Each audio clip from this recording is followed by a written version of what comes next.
Welcome back. Sparks fly between Vivek Ramaswamy and Nikki Haley at the third Republican presidential debate last night in Miami. The candidates clashing over foreign policy, TikTok, even some high-heel shoes. Watch. Do you want a leader from a different generation who's going to put this country first? Or do you want Dick Cheney in 3-inch heels? All right, Mr. In which case, we've got two of them on stage tonight. They're 5-inch heels, and I don't wear them unless you can run in them. I wear heels. They're not for a fashion statement. They're for ammunition. I am telling you, Putin and President Xi are salivating at the thought that someone like that could become president. They would love to see that. The fact of the matter is she doesn't answer so this the question. Is what I In the last debate, she made fun of me for actually joining TikTok while her own daughter was actually using the app for a long time. So you might want to take care of your family first. Leave my daughter out of your voice. Your adult daughter. You're just the easy answer. Joining me right now, the woman herself, 2024 presidential candidate, a former U.S. ambassador to the United Nations, and former South Carolina governor, Nikki Haley. Ambassador, Governor, good to see you. Thanks very much for being here. Great to be with you, Maria. Thank you. How would you assess that debate? How do you think it went? I think it was good to talk about real serious issues. So I appreciated the fact that we were given a little bit more time to answer the questions. I appreciated the fact that it was real substance. We got to talk about issues from foreign policy to the economy. And, that's what we want. We want the American people to know that, look, there's never been a time where it's more urgent that America get this right. And it's not just about the primary. Everybody's talking about the primary now. It's who can beat Joe Biden and who can beat any Democrat that goes there. And you can tell from the momentum that we have. But more than that, look at the polls. We crushed Joe Biden in a general election.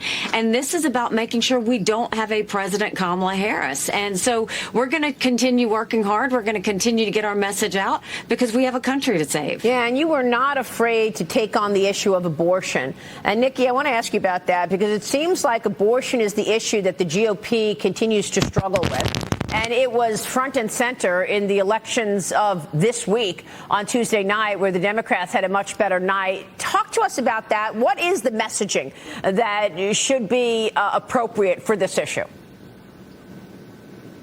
Well, I've said I'm unapologetically pro-life, but not because the Republican Party tells me to be. My husband was adopted. I had trouble having both of my children, so I'm surrounded by blessings. But look at what's happening. You've got the Democrats scaring women over abortion, and you've got Republicans not being honest and realistic with women on abortion. We need to be honest. The only way a federal law is going to get passed is if you have 60 Senate votes. We haven't had 60 Senate votes in over 100 years. We might have 45 pro-life senators. There was a good wrong that turned right when the unelected justices put it in the hands of the people. But now let's talk about this in a personal way. Stop demonizing the issue, and let's talk about how we bring people together. The goal should be, how do we save as many babies as we can and support as many moms as we can? And let's do it based on consensus. Let the states decide where they are. But when it comes to a federal law, let's understand that this is personal for every woman and man in America and treat it that way. Yeah, it's a great point. You also were very communicative and practical on the Israeli issue and this attack that the country is facing. The Biden administration conducted an airstrike on a weapons facility used by Iran's Revolutionary Guard in Syria. This, of course, in response to now 42 attacks on U.S. troops in Iraq and Syria, all happening in less than a month. Ambassador, you spoke last night during the debate. We want to play that and then get your take on the right response for all of these attacks on our troops. Watch this. The idea that our men and women could be targeted and that we've allowed almost 100 hits to happen under Biden's watch is unthinkable. We need to understand this is Iran giving the green light, telling them what to do, and we shouldn't be doing the tit for tat like what Joe Biden has done. We need to go and take out their infrastructure that they are using to make those strikes with so they can never do it again. Iran responds to strength. What we don't need is Biden falling all over himself to get back in the Iran deal, him giving $6 billion to get 5 hostages home. Ambassador, let's face it, this administration has been weak on Iran. They've been trying to get back into that deal from day one. And now we're not responding very much to these attacks. What should be done? Well, and I'll tell you, as a military wife whose husband is deployed, who's in an area that's very sensitive, it's infuriating that our men and women are even being put in this situation. And Biden, once again, it's too little, too late.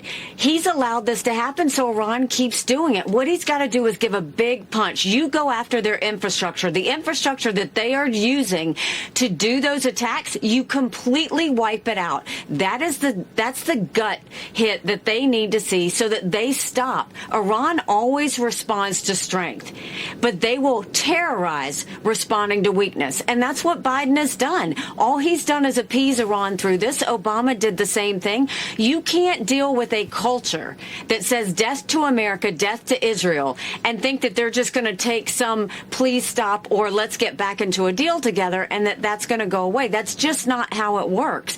They need to start understanding that America is strong and that there's going to be a price to pay if they hurt an American soldier. And Biden is not showing that right now. Well, he's also not showing any strength when it comes to China. And we're all wondering if he's compromised. I mean, the CCP has been increasingly aggressive on America since Joe Biden took office. Treasury Secretary Janet Yellen is now kicking off 2 days of meetings with China's vice premier in San Francisco ahead of an expected meeting between President Biden and Xi Jinping next week.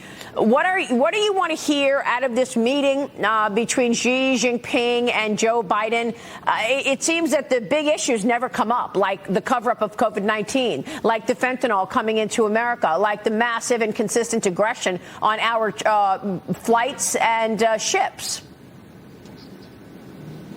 Well, I can tell you what he should be saying. What he should say is, we're going to end all normal trade relations with you until you stop murdering Americans by sending the fentanyl. He should say that we're no longer going to sell the Communist Party any U.S. land, and we're going to take back the land that they've already purchased. He should say that we're going to stop sending any technology to you, and he should call them out on what they've done with COVID and everything else. But the problem is, what's going to come out of that meeting is something about climate change. It's going to be something about the environment, because that's all he ever talks about. He thinks that if he finds something in common with China, that they won't be a threat to us.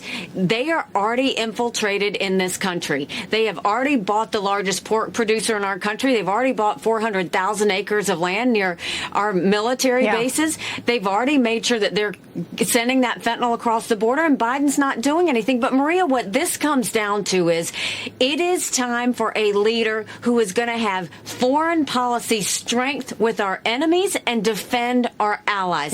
That is what we've got to say. And look, we have to remember, Republicans have lost the last 7 out of 8 popular votes for president. Look at the polls. I crush Biden in every poll. We have to have a new generational leader, and we can't fix the problems of the 21st century with politicians from the 20th century. I understand that, but there's another issue that the American people care about, and that is corruption. Corruption in plain sight. I mean, right now, look what they're doing to Donald Trump in a courtroom.